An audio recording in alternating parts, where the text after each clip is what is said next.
On this episode of the podcast, I have with me Nate Loomis. He is the Director of Cloud Engineering at Ally Financial. We're going to be covering a few different areas, all kind of focused on talking about team building and team velocity. And, Nate's got a fantastic background, has some great thoughts on improving team performance. He's actually working on getting to Teal, which we're going to have him talk to us about and explain why it's Teal and what Teal means. And I think that's going to be interesting to everyone out there. And I think also we're going to have him touch on, what he's seeing in terms of measuring engagement from his team. Nate, thanks for being on. I'm excited to have you here. Thanks, Amir. Glad to be here. Awesome, man. So I know I didn't do justice to who you are, but just to set context, tell us what Ally does. I think a lot of people know what it is, but help us make sure we're on the same page. And then also, what is your team, a director of cloud engineering, what does that mean? So Ally Financial is a leading digital financial services company committed to our promise to do it right for our consumer, commercial, and corporate customers. Our business, it's bigger than just a bank. We are one of the largest full-service automotive finance and insurance operations in the country, in addition to having that digital direct bank, securities brokerage, and corporate finance business.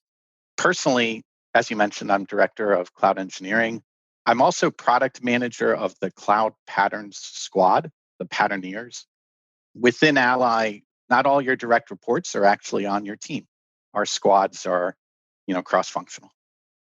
Very cool.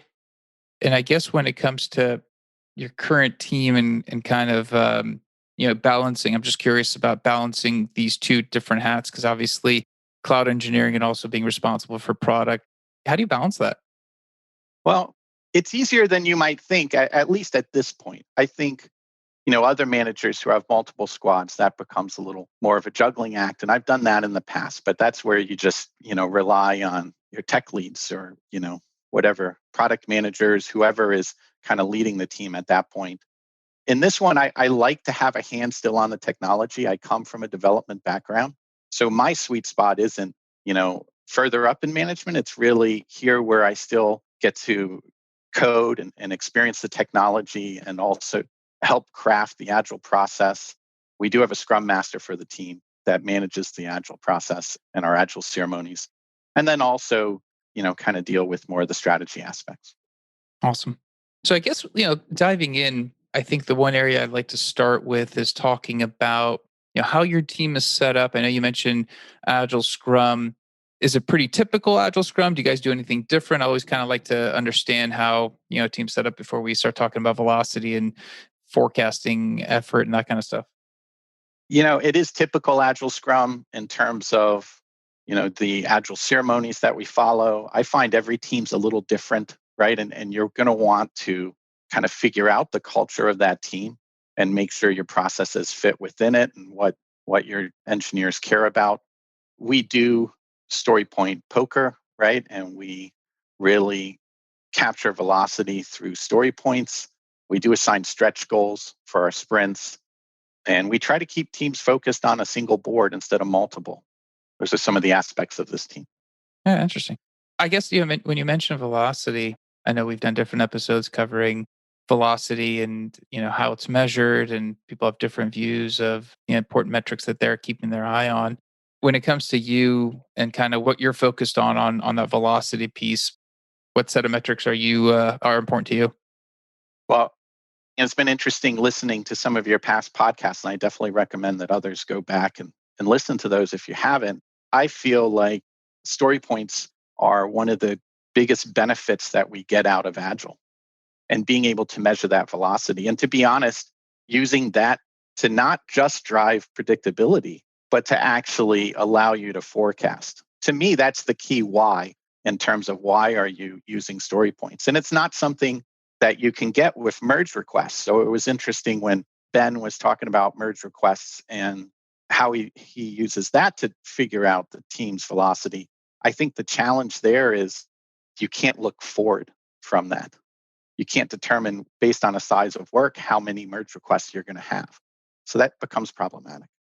Yeah, I guess when you're looking at story points and obviously you're trying to understand the predictability and obviously, as you just mentioned, the forecast, when you guys take on a new project, how quickly are you able to establish, the quality of those story points? Obviously, the further you get into the sprints, our team has been working together. Maybe they start getting a little bit better. I mean, is it for you guys something out the gate you're pretty confident in it? Is it you need a few sprints before you're actually, high degree of confidence in terms of what you're seeing? Well, if the team is just starting out, I think this is more difficult, right? Until they get a sense for themselves and how everyone works. But when that story comes in, if it's bigger, normally epics come in really, and then we figure out what stories are involved in accomplishing that feature, that epic. And with those, we can sometimes have a design session, story jam, whatever you call it. Other times, it will get sized and put in, and some of those stories will make it into a sprint, and we'll get there and realize that the work is way bigger than we estimated. And what we do in that case is just list subtasks for the story and then accomplish the subtasks, adjust the story points, and then you can actually push any subtask you didn't accomplish to stories. So in that way, you can still be really specific and quantify the work done in that sprint without having to carry these stories along. And I think that's a big problem with a lot of agile teams. You have a story and it was bigger than you expected, and you carry it for 3 sprints instead of being able to actually quantify that work. And then you lose that point velocity. You're not sure where the work was done, which merge. So it becomes just problematic in a number of ways. Yeah, and I guess when you're looking at that, and I guess when you guys are actually moving the subtask to story, when you're going through your retrospective, is there anything that you've noticed that helps the team identify that and get better with that? Or is there anything that you kind of picked up in terms of having the team understand when they need to maybe take a step back? It's definitely come out in retros, but actually with this squad now, we've really hit a rhythm. They're more predictable than any of my teams in the past. The first 3 months of this year, we had about 3% standard deviation on what we achieved each sprint. Now, granted, that story point's an estimate, but still, like we're able to size sprints pretty accurately. That's actually a really good number. Yeah, it's kind of interesting when you're talking about this. It's almost like, some of what's missed maybe during the leveraging of Agile or Scrum or whatever methodology you're implementing is actually fine tuning the system, right? So it sounds like obviously, 3% standard deviation, you guys have a well oiled machine, for lack of a cheesier term. But it's really, when you're talking about forecasting, obviously, if you can predict what's being done, you can start looking forward to going, what more can we pick up? And what can we commit to in team size and making sure obviously people are staying, high performant. How much of what you like approach Agile Scrum is focused on that forward looking component of this? I would say a lot of it is, right? Like at one level, that's how you keep your team from overcommitting and then having to burn the hours to catch up. Now, we do establish stretch goals. You should never be in a situation where in your sprint you've accomplished all the stories, right? So every sprint, we still define a few extra stories as a stretch goal that we may not get to.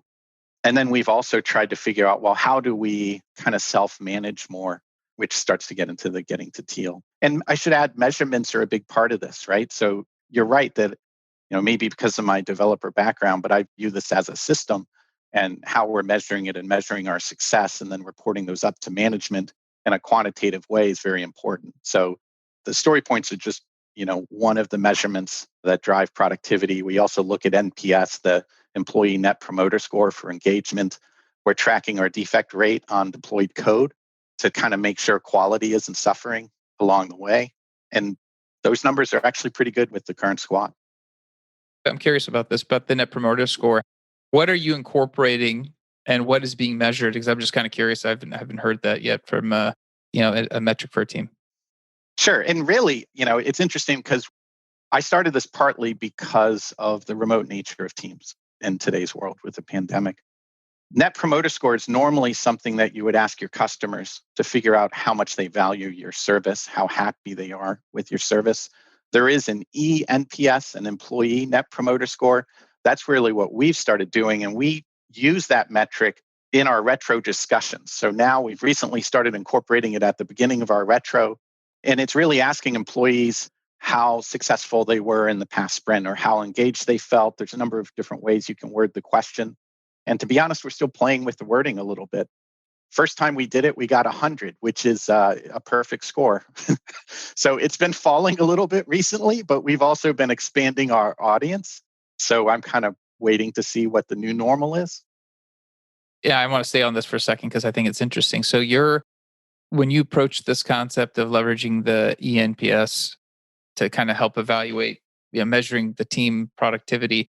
I guess when you were first introduced it to the team, how do you go about doing that? Because obviously it's a new concept. You guys are just testing it out, but how do you go about saying, "Hey, I'm going to introduce a new way of measuring you guys, and this is what I'm putting in place, and this is how it's going to be done."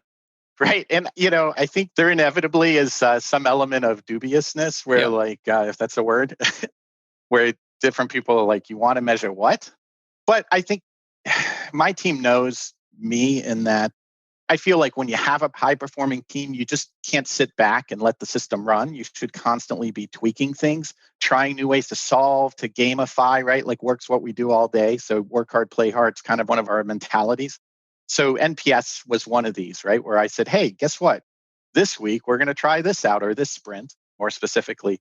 And the first time it came across, the key for me was just that it was anonymous, right? That we captured totals. We didn't capture individual people. This isn't meant for you to go talk to Johnny and ask him why he gave it a 3 instead of a 10, right? Like this is just an overall measurement of like how engaged the team is. And since then, actually, our Scrum Master worked out where we can post these through Slack or through Teams. So it's actually something that we can even schedule. So it just comes out before the retro, like the day before.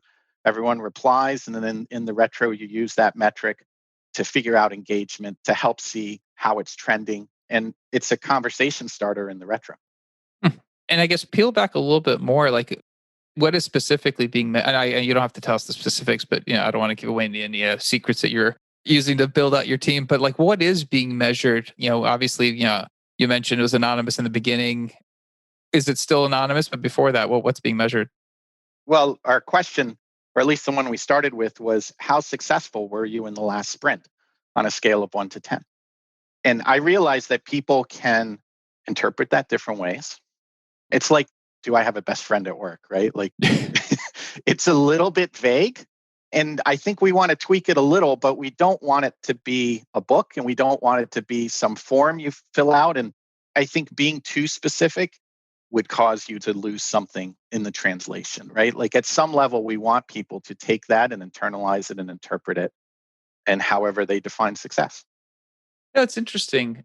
When you look at the agile or the Scrum methodology and self-managed teams, you would think why this feedback loop wouldn't be incorporated earlier, just because you're obviously accountable on your stand-ups. You're trying to understand, how you partner, the relationship of the team, the dynamic of the team. But this kind of feedback's interesting because it's a chance to be honest and evaluate some of the, I guess, human emotional characteristics of the team that might not bubble up. I mean, it's possible that people, want to kind of keep some of this stuff deep down. Right.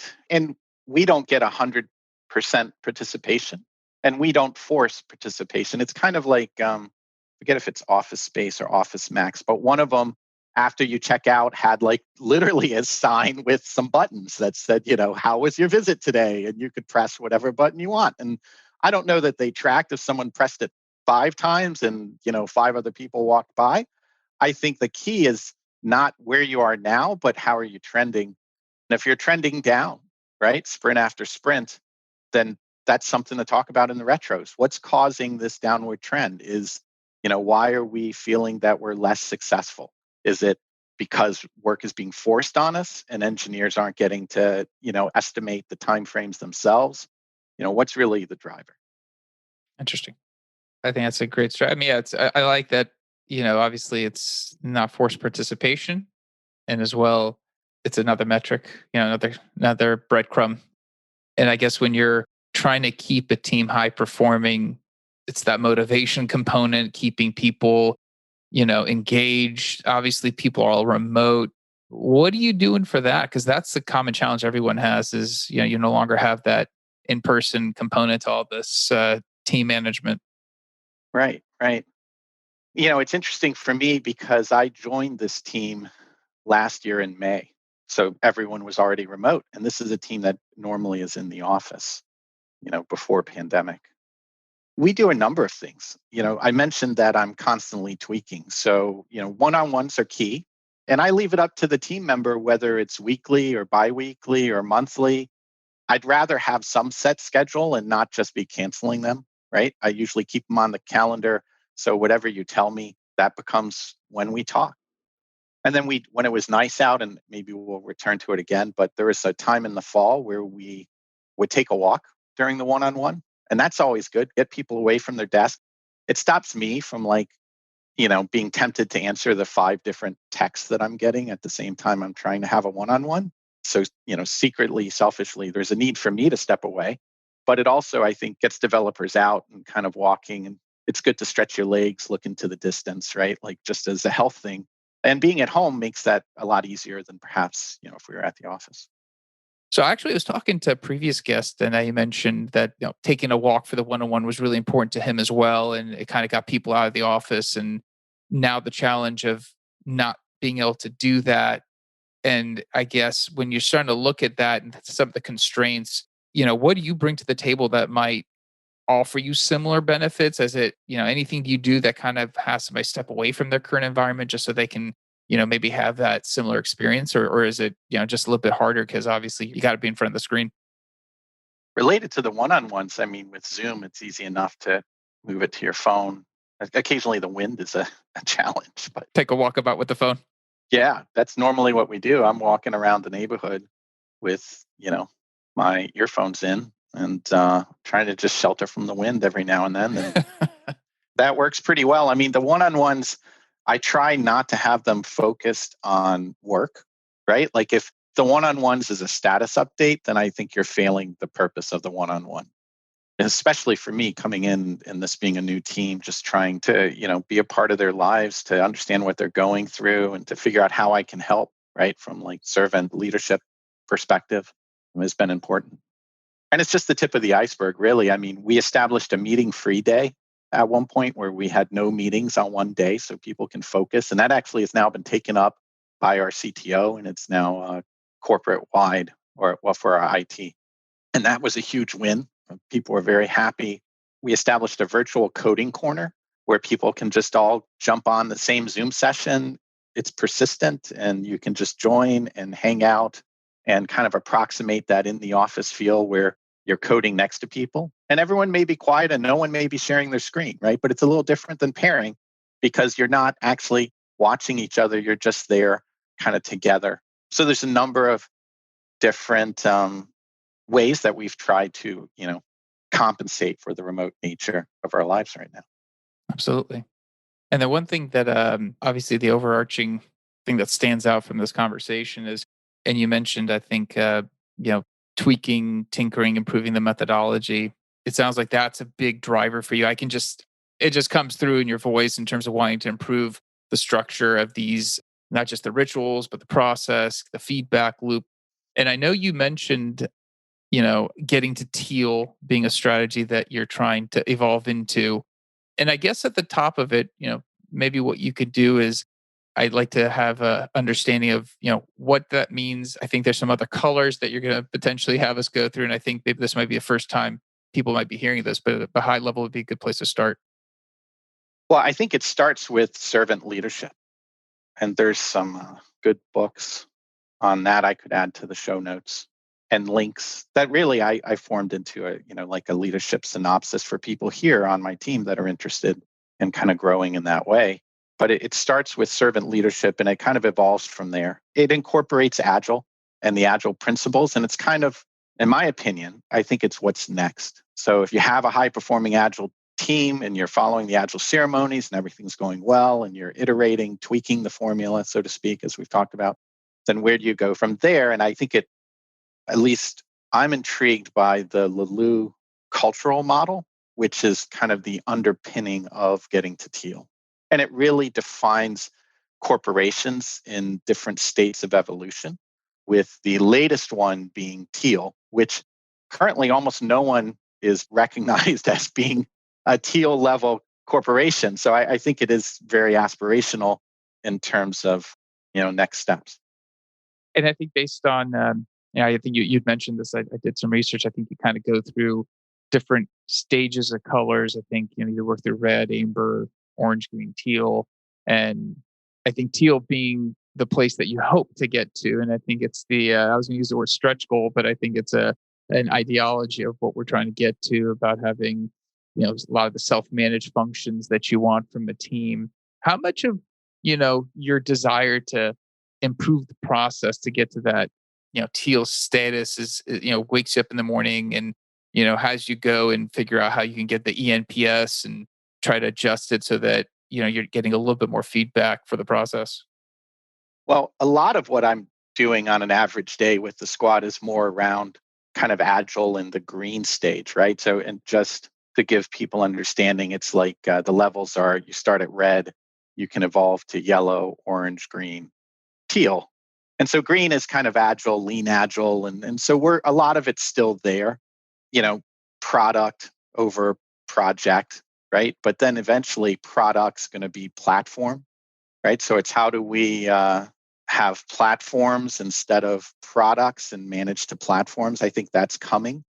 With Teal, it's all about distributed decision making. So not just empowering your engineers, but really having even large decisions made in a distributed fashion, and then having these self-forming, self-managed teams. And that's kind of the first aspect of this that we've been trying out. You know, we have cross-functional teams. We kind of have this matrix structure for our squads. And we've been trying to figure out, well, hey, what happens if we just let people form a team on their own? Or what happens if we gave them a mission and formed them, but then let them manage themselves, right? Like, and manage their own agile ceremonies and just have it form naturally. How do these things work out? And we're still trying. Our two attempts at that didn't work out too well. So it's definitely a work in progress. I mean, it's pretty awesome. I think when I was looking at this and I was kind of reading through some of the different stages and there's certain breakthroughs that you're trying to go through, and I'm listening to you and you're talking about I want to, see if a team can self-organize. When you're kind of setting up these, I'm going to use the word hypothesis to see how it's going to, turn out.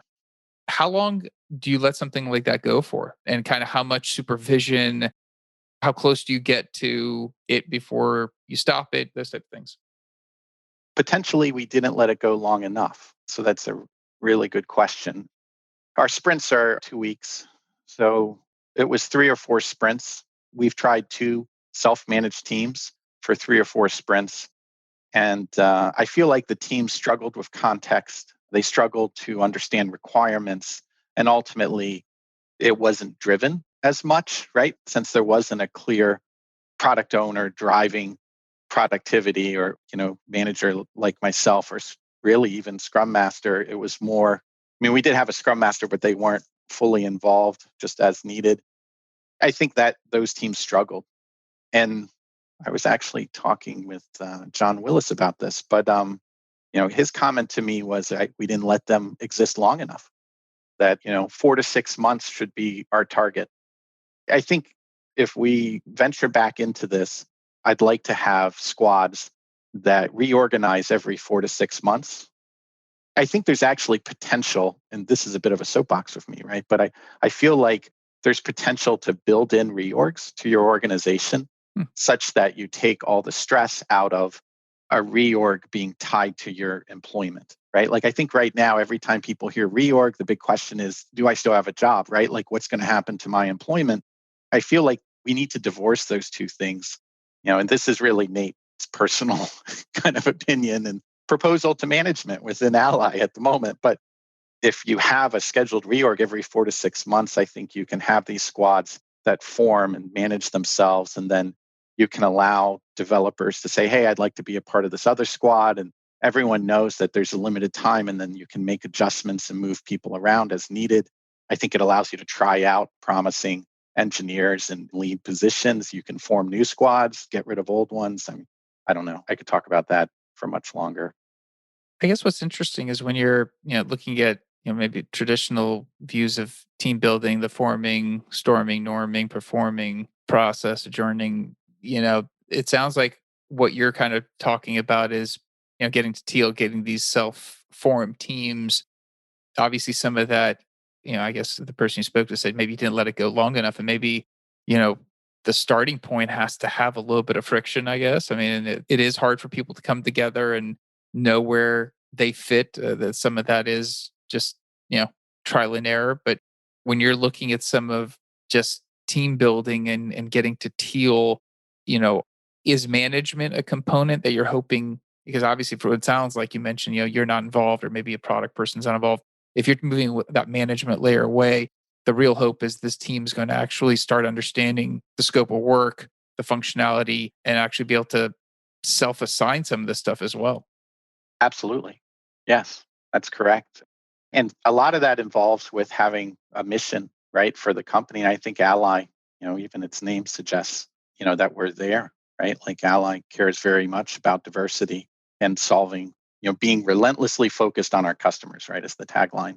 But I feel like that's got to be a driver. And there's even been studies that say with, I think it's Gen Z, right, having that mission is key for engagement with Gen Z.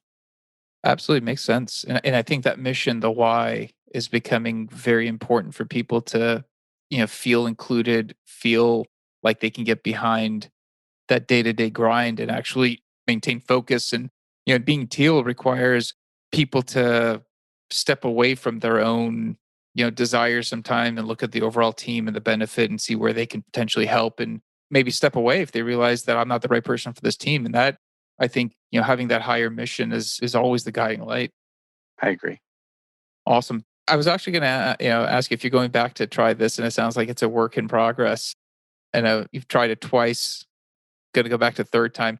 Do you envision anything that you're going to bring back or try that's hopefully going to lead to success? Yeah, that's a good question. So, right now, what we've been focused on in the short term is really maturing the cross functional nature of the team. So, we're in a cloud migration state as a company with a growing public cloud presence. And we have a dojo that we formed most recently where we join with whatever team that is looking to add their architecture to the cloud and work with them for 3 sprints. And so these are, again, very short time periods, but we're trying to see if we can make those more self-forming, self-managed. And really the focus isn't learning, right? It's doing. It's on developing an MVP of whatever they're trying to move to the cloud. I think it sounds really exciting, to be honest. Like, I think it's part engineering, part a little bit of mad scientist, a little bit of part something else. I think it's cool because, obviously you can always pick, your rituals and kind of stay with them. And when something's working, kind of hone in on it more and more. But that constant desire to tweak and see if there's a little bit more you can get out of the team. I like that. And I like this getting to Teal is that your macro vision, and it might take you a while to get there, but it seems like it's going to help the team along the way either way. I agree. Thank you. Thank you. And I do want to recognize that not just me, but my management up the chain is very supportive, right? Innovation is key to the culture at Ally. And a lot of this wouldn't be possible, right, without that executive down support. Yeah, and honestly, I think what's really interesting, with that statement is the support of management and not succeeding, right? The lack of success potentially, but using it as a learning tool for what was attempt two, what will be attempt three, and down the road, because obviously the macro vision is strong, and I think that's, to me, a great sign of leadership when people will allow you to fail in a controlled manner towards a better, bigger goal. Absolutely. I agree. And, so far they've been very positive and supportive of even our failures. There you go. Well, my fingers are crossed. I'm hoping we can have you back maybe 6 months, a year out the road and see how your progress to Teal has gone. And maybe if nothing else, we'll have attempts 3 through 5 to talk about to see what you have learned and how close you've gotten, because I'm sure you're going to get there. And if somebody wants to reach out to you to talk about anything from this podcast, is LinkedIn a good place, or is there another avenue that they can reach out to you? LinkedIn's perfect. Awesome. We'll include that in the show notes. I know you have some other links that we'll be able to add as well. Nate, thanks for being on. Thanks for sharing. Thanks, Samir. Thanks for having me. Awesome. That's the end of this episode. We'll be back again with another topic, another guest. Until then, I always ask for two things. Please keep sharing the podcast. It's just been doing really well organically, and it's exciting to see it grow. And the other thing is, if there's any topics, any ideas you have for future episodes, I'm always interested in hearing about them. And reach me out on LinkedIn and let me know. Until then, thanks.